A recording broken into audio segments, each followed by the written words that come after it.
So we need to bring about those changes. Many years back, we heard about a parenting style called tiger parenting. Has anyone heard this term before? Tiger parenting? So, well, it meant that the parents had a very, very strict control on the child. Life was very, very structured. You know, when we were growing up, life was not that structured. We had a lot of space and free time to choose what we wanted to do.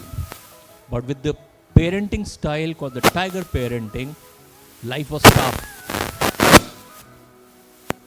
Life was tough.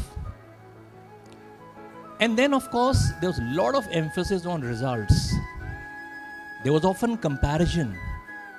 Sharma ji के बेटे को देखो कितने marks आए उसके और अपने marks देखो. They were shaming at times. तुम तो नालायक हो, पढ़ाई में बिल्कुल बेकार हो. It happened, but it didn't put us into that kind of depression. It told us, बच्चे और मेहनत करो और better performance करो. More recently, we have heard terms like helicoptering parents. Any one of you? You know what are helicoptering parents? The parents who hover on top and want to see everything that's happening in their child's life. But let me tell you, ladies and gentlemen, helicoptering parenting is becoming obsolete. The new term is, any guesses? Drone parenting. Because helicopter can just remain on top, drone can go anywhere. So the parents want to go anywhere and everywhere and want to know. My entire teaching career has been in boarding schools, and I know how things have changed. From a time when the parent said, "Sir, the child is under your charge, you got to look after the child." We are far away. Today the parent wants to know in the morning, दलिया खाया नहीं खाया, चीनी ज़्यादा तो नहीं थी, what are you serving for lunch, what's for dinner, what is the child doing in the afternoon, I heard he's got a slight bruise on the knee, what medication has been given, and if you are not really sure about it, I'll put you across to my home doctor and he'll tell you what to do. My God, leave the child. And that's not enough. They're lawnmower parents.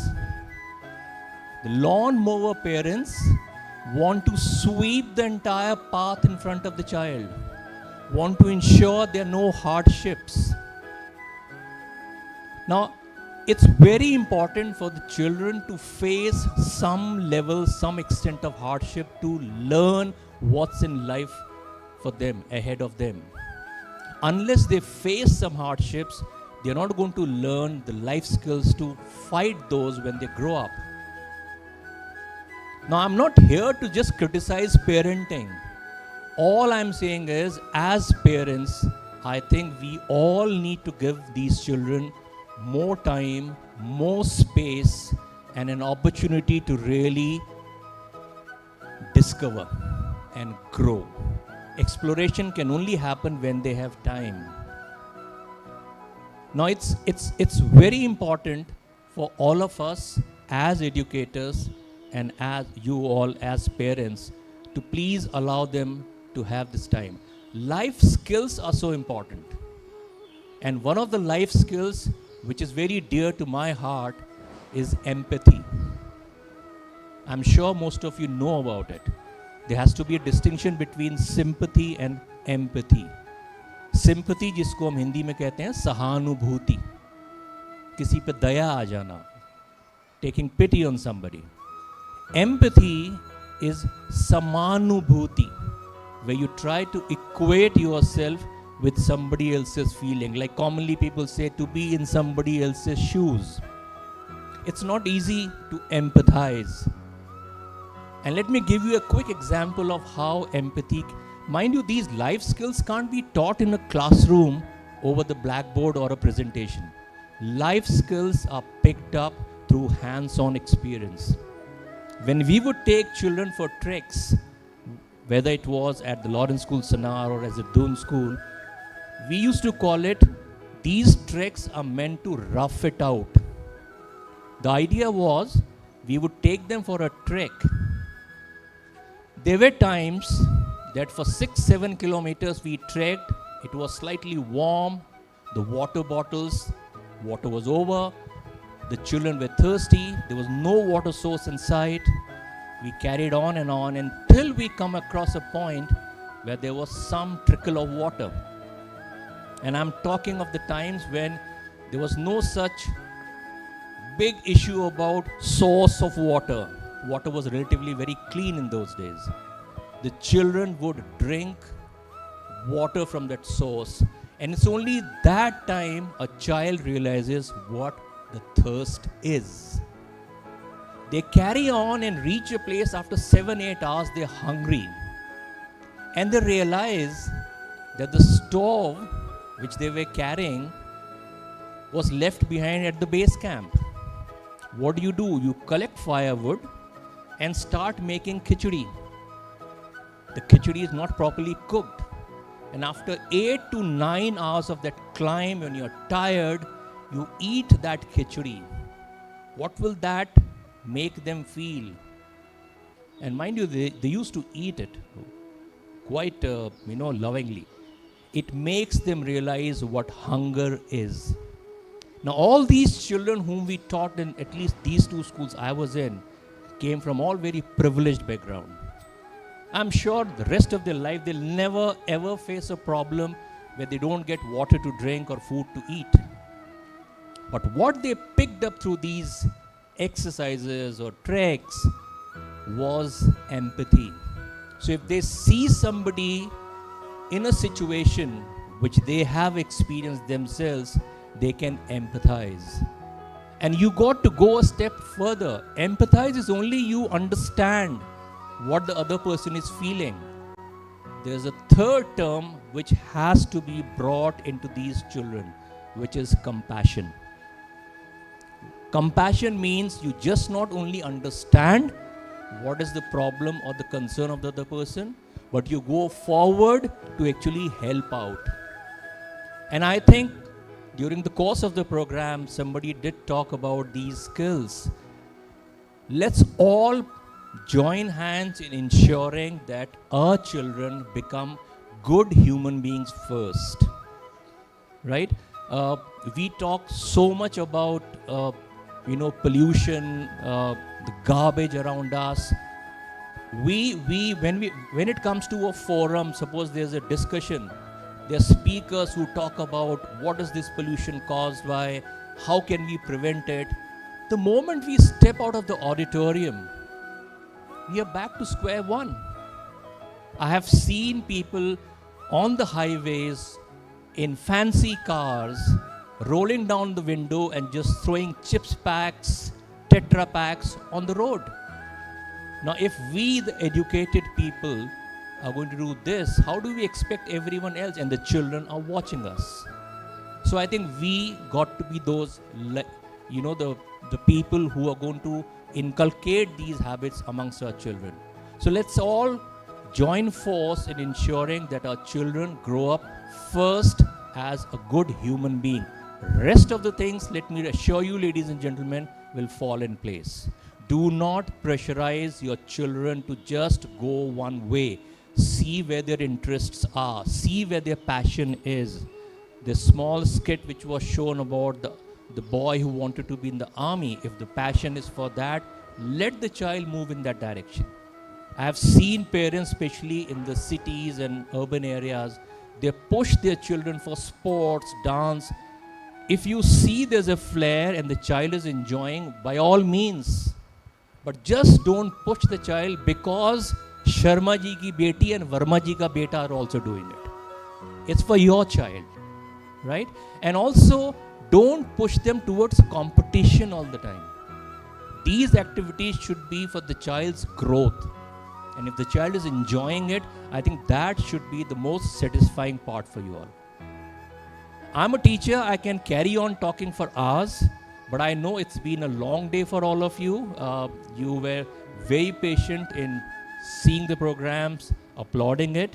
I just want you all to join me once again in putting our hands together for a wonderful performance today.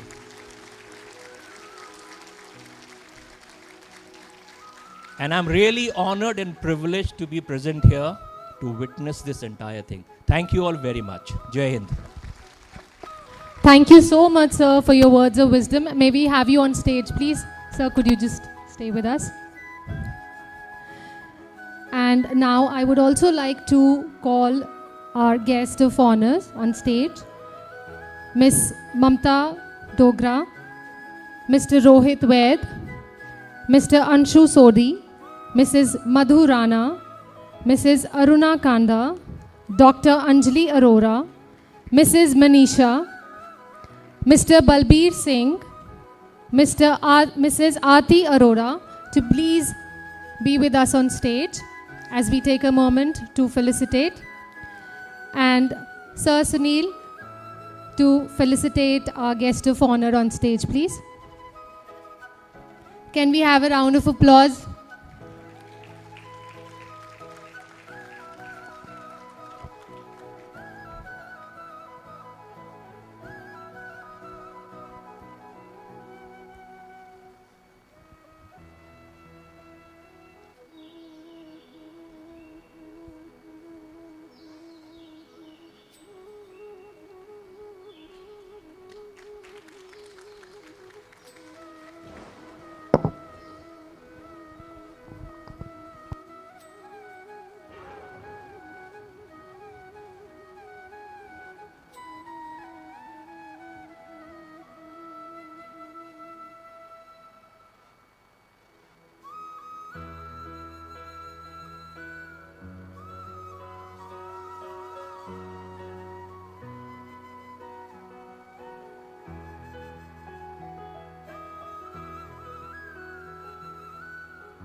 I also request Mr. Mani and Mr. D.K. Chauhan to kindly step up on the stage.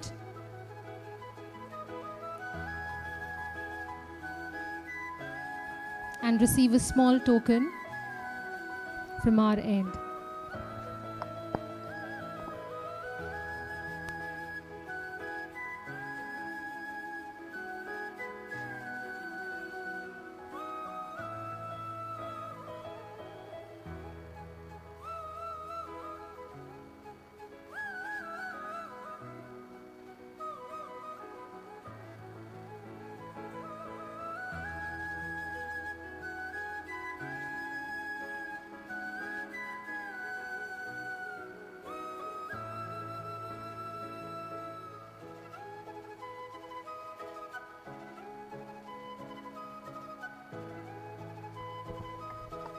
Thank you all.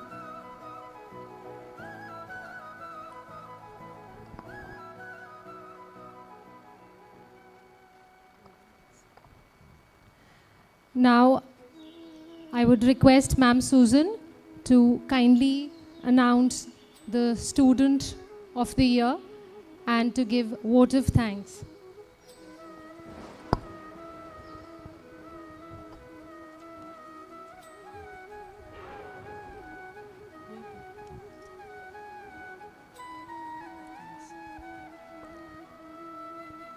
Ladies and gentlemen, this year we are introducing a very special award, which is actually a coveted award, and it gives me immense pride to announce the award for the Student of the Year 2025. An honor that celebrates not just academic excellence, but leadership, character, and the true spirit of a Rootian. This year, the award is proudly conferred upon Ananya Srivastava and Shubh Bhanushali, both of which are from class 7. May I invite the two children up on stage. Our two outstanding students have excelled academically and distinguished themselves as all-rounders in sports, music, and co-curricular pursuits. More importantly, they have consistently displayed leadership, responsibility, and a spirit of service throughout the year. I now invite our directors, Sir Sunil Rota, Ma'am Kriti Rota, to kindly present the award. I also request the parents of Ananya Srivastava and Shubh Bhanushali to please join us on the dais and share this proud and memorable moment with their children. Ananya and Shubh. Congratulations, children. You make us immensely proud. May we have a resounding applause, please, for our two children who truly deserve it for their spirit of service as true Rootians.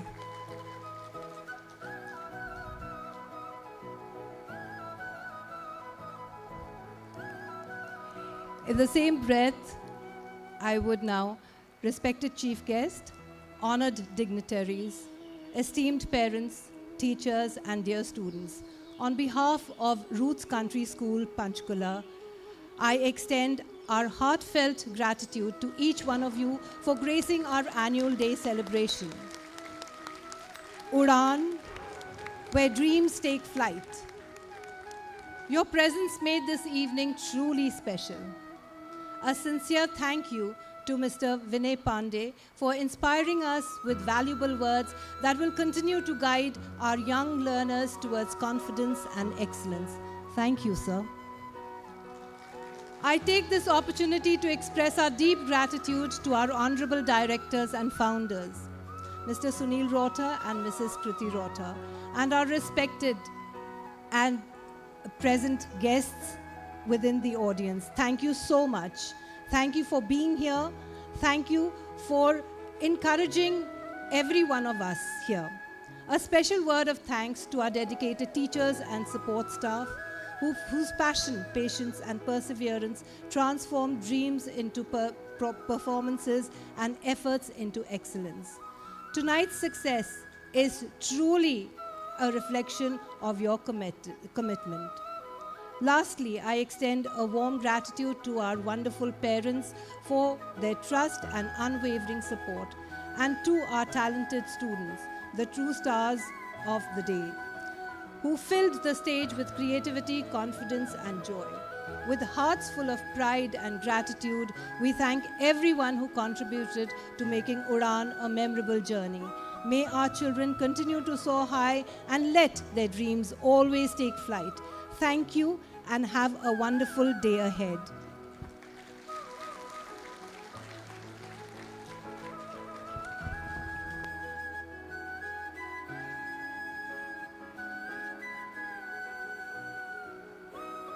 Ladies and gentlemen, we now conclude today's celebration of talent, hard work, and dreams taking flight. We now request the audience to please rise for the national anthem.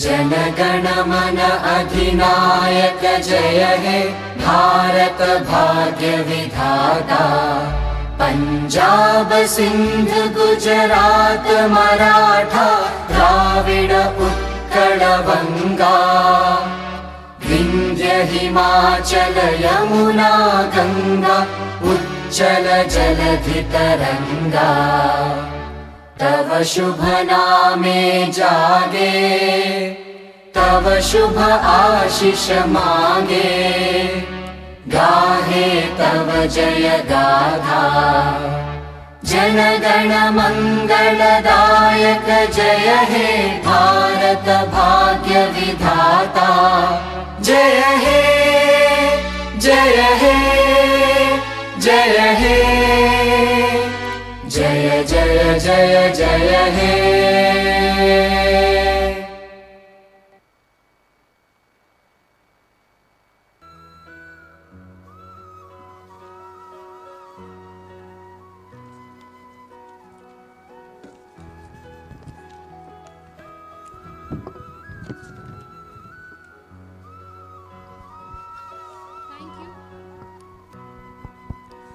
Thank you for being a wonderful, wonderful audience.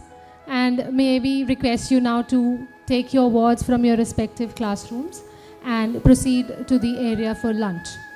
The lunch will be served in the basketball court. Wishing you all a very happy Sunday.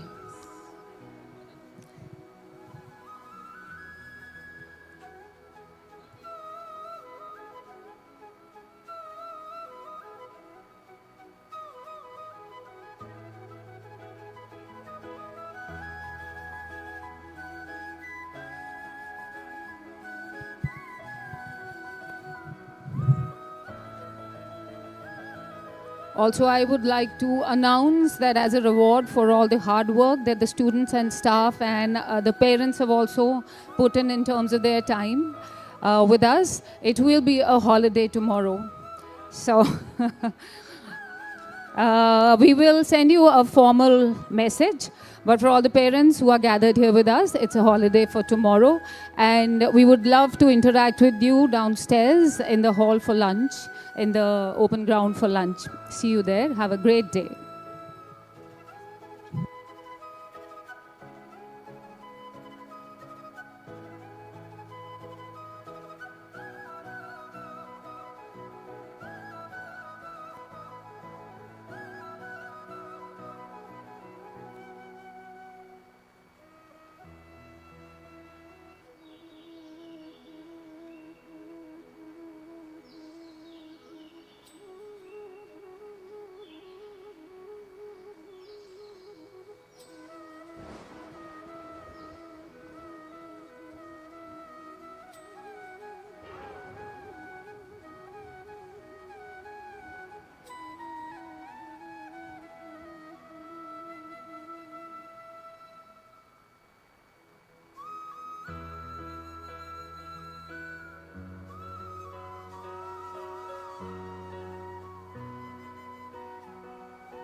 Hello.